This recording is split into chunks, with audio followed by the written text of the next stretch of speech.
खरं म्हणजे आता जनतेच्या सुद्धा लक्षात आलं की काँग्रेस पक्ष हा किती निष्ठुर आहे, असंवेदनशील आहे आणि किती कृतज्ञ आहे.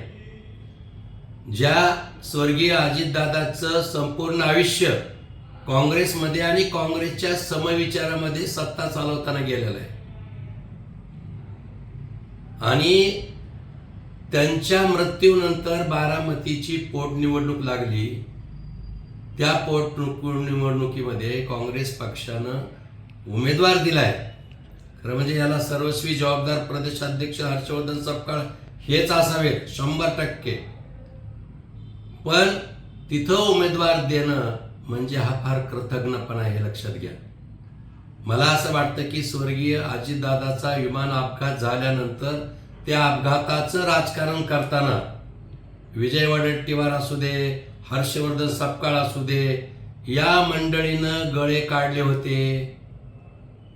मग ते नाटक होतं का? ते उगाच दाखवायचे तुमचे दात वेगळे आणि बोलायचे दात वेगळे होते का? आज सुनेत्रा ताई पवार आमच्या उपमुख्यमंत्री आज त्या अर्ज भरताना खरं तर ही निवडणूक बिनविरोध व्हावी म्हणून सर्वांनी प्रयत्न केले. फक्त काँग्रेस पक्षानं उमेदवार दिलाय.